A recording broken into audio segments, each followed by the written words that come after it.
Welcome to The Explainer.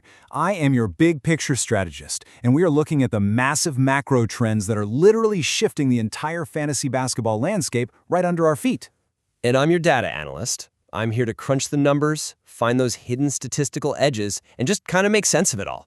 Today, we're talking about how completely new industry projections and massive scoring format changes are reshaping how we play the game. Exactly.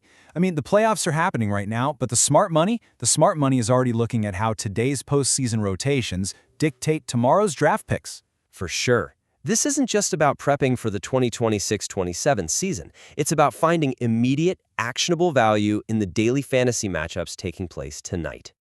Okay, let's dive right into this roadmap for today. We have 5 main stops. First up, the high score format. Then, drafting for high score. After that, scouting the playoff risers, predicting post-draft breakouts, and finally, daily fantasy playoff sleepers.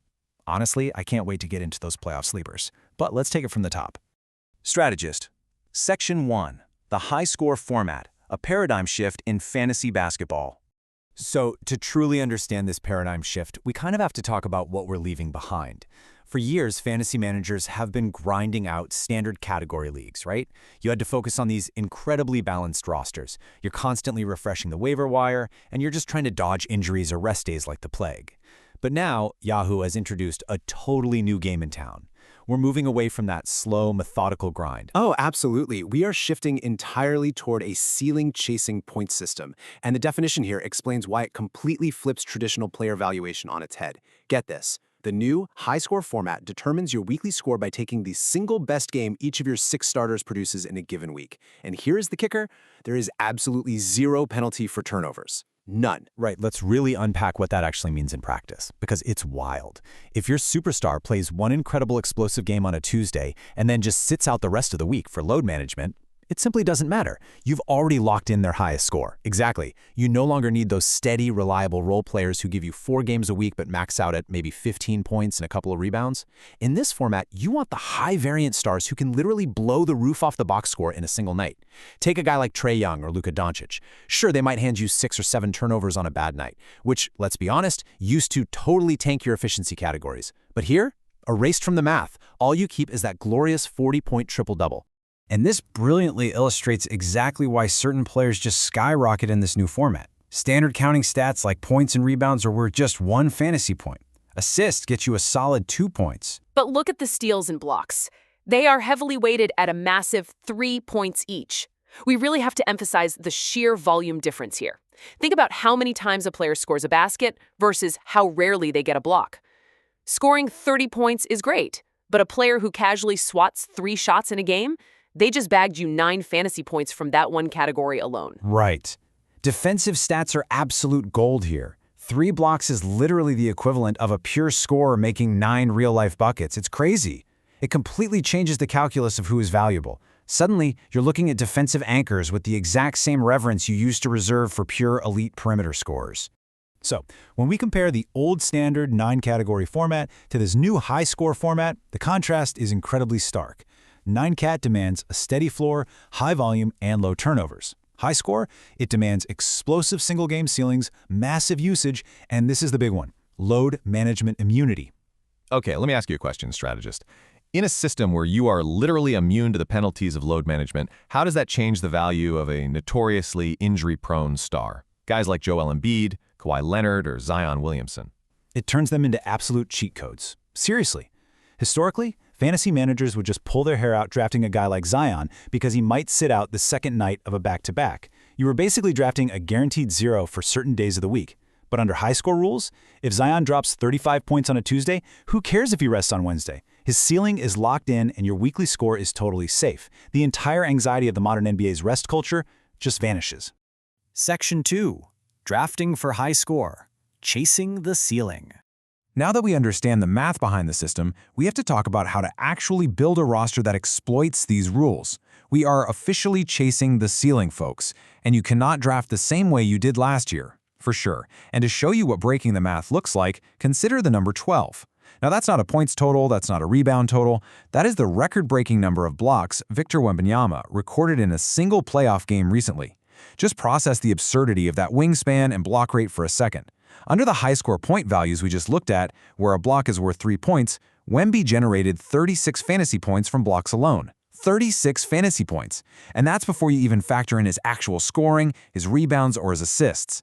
That is the ultimate ceiling play right there. I mean, the psychological impact on your fantasy opponent when you drop 36 points from a single defensive category is just staggering. An explosive performance like that single-handedly wins your weekly matchup, and it perfectly highlights the specific player archetypes you absolutely must target. Let's look at a practical example from historical box score data to show how this drafting strategy plays out in real time. We've got Scottie Barnes, Shai Gilgeous-Alexander, and Zion Williamson. Look at Zion's stat line here. He had a fantastic real-life basketball game. 31 points on high efficiency, 7 rebounds, 3 assists. You'd be thrilled watching that on television. Oh, you'd be pumped. But in the high-score format, real-life points just aren't enough to carry you. That 31-point masterclass only translates to a fantasy score of 44, largely because he gave you 0 blocks and 0 steals. Now contrast that with Scottie Barnes. Barnes only scored 20 real-life points? Exactly. He was outscored by Zion by double digits. But look at the peripheral stats. Barnes stuffed the stat sheet with 14 boards, 10 assists, a steal, and a block. Because assists are worth 2 and defense is worth 3, Barnes generated a massive 60 fantasy points. He completely blew Zion out of the water. So when you're drafting, you want that balanced, multi-category explosion over a one-dimensional pure scorer every single time. Moving on to Section 3, Scouting the Playoff Risers, where postseason minutes predict future ADPs. So there's this theory in the fantasy community that the regular season is for padding stats, but the playoffs are for actual scouting. We call it the crystal ball theory. The high-stakes minutes we're seeing right now in the 2026 postseason are the ultimate crystal ball for next year's draft value. It's all about comparing those comfortable regular season averages to the heavy 35-plus minute workloads players are trusted to carry against elite playoff defenses. Think about it. During the regular season, rotations are 10 men deep.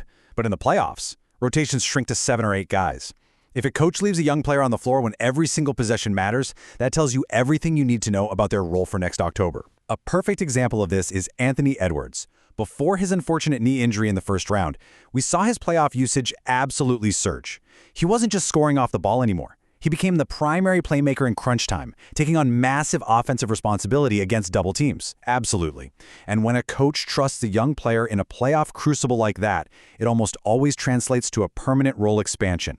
Edwards has basically cemented himself as a surefire first-round pick in next year's drafts based purely on that playoff usage spike. Now, what's really interesting about this data is how we can separate sustainable value from red flags by looking at these 3 specific indicators. Let's break down Jalen Williams first. He's giving us a really consistent 19 to 22 points under immense pressure.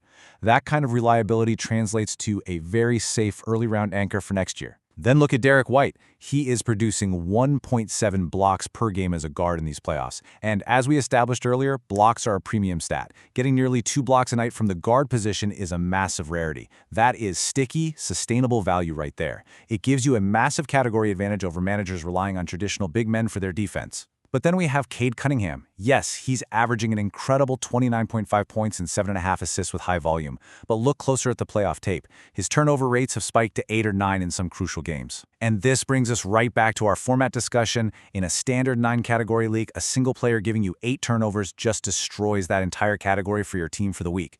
That massive usage comes at a serious, fatal cost. But if you are playing high score, those turnovers just vanish from the equation, and Cade suddenly becomes a top-tier asset. You really have to monitor that efficiency based entirely on your league-specific settings.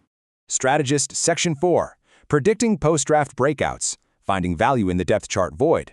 You know, the NBA draft basically changes fantasy basketball overnight. When front offices draft a top rookie, they often clear out expensive veterans to make room. And for the younger players already on the roster, that cleared space creates what we call a depth chart void. Basically, a guaranteed massive spike in playing time and fantasy ceiling. Here are our primary post-draft risers to target for the 2026-27 season. Reed Sheppard, Alex Sarr, Amen Thompson, Matis Buzelis, and Bilal Coulibaly. Strategist, let's look at the specifics in Houston as a prime example of this. Veteran Fred VanVleet is recovering from a torn ACL. That creates an immediate depth chart void. The Rockets are highly incentivized to hand the backcourt keys to the youth, which kicks the door wide open for Reed Sheppard. With expanded starter minutes, Sheppard could easily drop 17 points and over 3 triples a game. Analyst, we're seeing the exact same thing happening with the Wizards and the Bulls right now. Washington is fully rebuilding, which means Alex Sarr is going to get all the front court minutes he can possibly handle to develop his game. That makes him a prime target for blocks and rebounds. Meanwhile, in Chicago, Montes Buzelis is looking at a completely clear runway. When you see depth chart shifts like this across the league, you have to pounce on the young guys stepping up before the rest of the public catches on. Which brings up a very practical question. When is the exact best time to draft these post-draft risers before their average draft position skyrockets and your league mates snatch them up? Let's move forward and see how this builds, because timing is absolutely everything in a fantasy draft. You don't want to reach too early and sacrifice guaranteed value, but you sure can't wait too long either. Here is a concrete execution plan and actionable timeline you can actually use.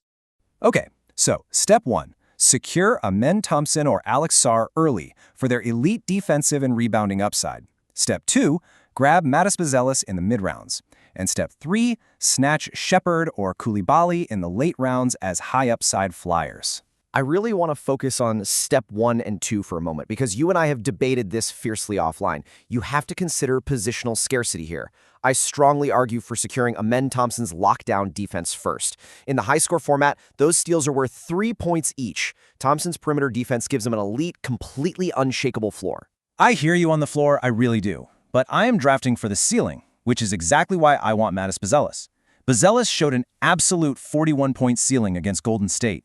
That is the kind of explosive, week-winning performance the high-score format was literally built for. It's true, Buzelis has incredible scoring potential, no doubt, but Thompson fills categories that are so much harder to find on the waiver wire later in the season. Well, regardless of who you favor, the overarching point here is to remind everyone that roles dramatically expand when teams rebuild. Grabbing these guys at these specific steps ensures you capitalize on the vacuum left by departing veterans, maximizing your roster's overall potential. Section 5. Daily Fantasy Playoff Sleepers, capitalizing on high-stakes finals matchups. All right, we've talked macro strategy, we've talked next season's drafts. Let's bring this all the way down to the immediate micro application. We are talking about capitalizing right now on these high-stakes matchups in the current NBA Finals and Conference Semifinals. This is where Daily Fantasy Sports, or DFS platforms, offer incredible immediate value. Look at this data point. Ariel Hookvertee is currently commanding a massive 44% of the Knicks' rebounds while he is on the floor compared to the rest of his team. That is an incredibly dominant metric for a bench player. So, with Mitchell Robinson currently playing through a fractured pinky finger, an injury that severely limits his ability to grip the basketball and fight for contested boards, how does this 44% rebound rate make a minimum salary player like Hookvertee the ultimate sleeper? Because if Robinson's minutes dip even slightly due to pain management or foul trouble, Hookvertee steps right in. Rebounding is one of the most highly predictable statistics in basketball. It translates perfectly. If he's on the floor, he is grabbing boards. And because he is priced at the absolute minimum, he requires hardly any salary to hit a massive 5x return on his cost. It's a brilliant tactical play for tonight's slate. Let's look at the broader slate of DFS sleepers. You've got Hookvertee at minimum salary, Haji Mitchell stepping in for the injured Jalen Williams at $5,400, Landry Shamet hitting 60% of his threes for less than 5% of your cap space, and Carter Bryant returning consistent value in tight games for just $1,200. So the crucial point is really about leverage. In daily fantasy, you are given a strict salary cap. Spending practically nothing on an ultra sleeper like Ajay Mitchell, who, by the way, suddenly has a 24-point 10-assist ceiling now that he's thrust into the starting lineup, frees up massive amounts of your budget. Exactly. Saving money on these high-value sleepers is pretty much mandatory. Why? Because you absolutely must have the budget to stack the expensive, ultra-high-usage superstars who dictate the playoffs. You need to be able to afford a guy like Shai Gilgeous-Alexander or Luka Doncic, who might be commanding a 40% usage rate in the finals. You cannot win DFS without those guaranteed superstar volumes, and you literally cannot afford those superstars without identifying budget plays like Carter Bryant and Landry Shamet to balance the books. To quote the industry consensus right now, the stats favor these players to sprout beyond projections and become sleeper picks in NBA Finals fantasy basketball. The underlying data clearly shows a trend. These specific players are primed for huge nights. And that perfectly summarizes the core philosophy of finding edge cases in the margins. You are always looking for tactical advantages based on immediate context, whether that means banking on Keldon Johnson returning 5 times his salary off the bench in a super fast-paced game, or trusting Landry Shamet to drain perimeter shots, simply because the Knicks' offensive scheme forces them to shoot from outside to avoid Wembanyama's terrifying 8-foot wingspan waiting in the paint.